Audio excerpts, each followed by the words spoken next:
Il est dit dans Actes 13, 22, 36, « J'ai trouvé David, fils d'Ishaï, homme selon mon cœur, qui accomplira toutes mes volontés. »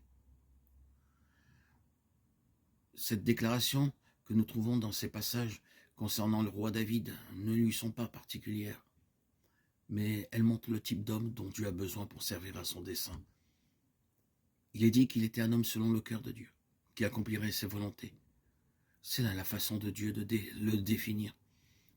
Il est des plus important de voir comment Dieu le forma en vue de la part qu'il lui avait déterminée dans son plan, en rapport avec les responsabilités qu'il aurait à assumer. De tout temps, le Seigneur ne disposait que d'un nombre restreint de personnes pour travailler à la réalisation de son dessein, mais il s'est chargé de les éduquer en fonction de ce qui est devant eux.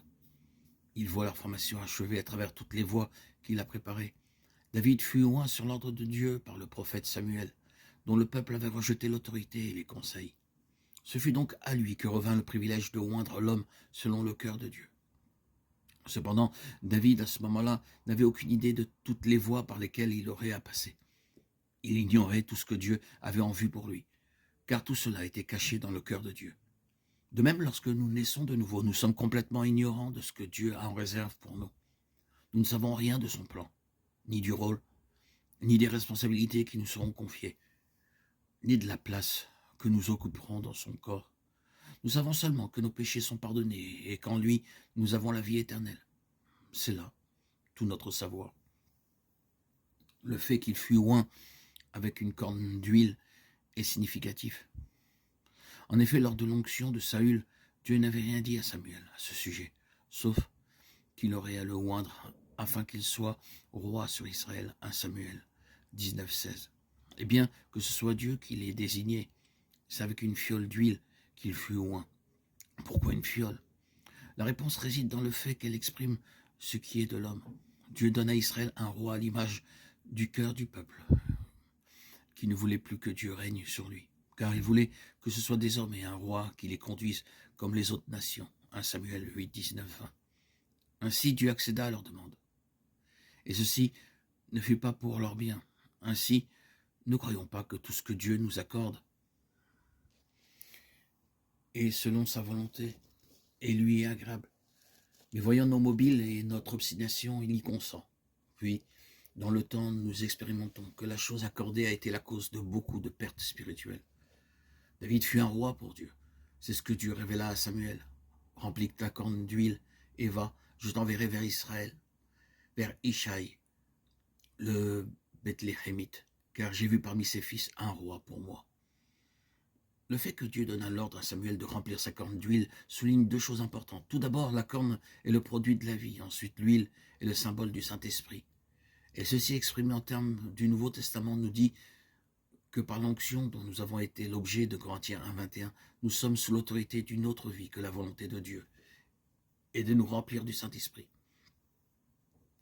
Comme nous l'avons mentionné, nous ne savons vraiment pas les implications de cette onction. Cependant, il doit arriver un jour dans notre vie où réellement nous sommes dirigés et gouvernés par elle. Toutefois, elle présuppose l'absolue seigneurie de l'esprit, comme celui qui doit gouverner entièrement et duquel nous dépendons. Ce fut en raison de son immaturité que Dieu donna à Saül différents signes dès son onction, ce qui ne fut pas le cas de David. Ceci nous met en présence de deux commencements, pour l'un des jalons afin de guider ses premiers pas, pour l'autre à bref délai, des difficultés. Ceci rend évident que les méthodes de Dieu diffèrent, mais avec raison. C'est ainsi que lorsque dès les premiers pas dans notre vie chrétienne, nous sommes amenés dans les épreuves et circonstances difficiles, ceci est un indice que nous sommes appelés à des responsabilités importantes et qu'elle implique une discipline plus sévère et une mesure spirituelle correspondante. La vie de David peut se diviser en trois périodes.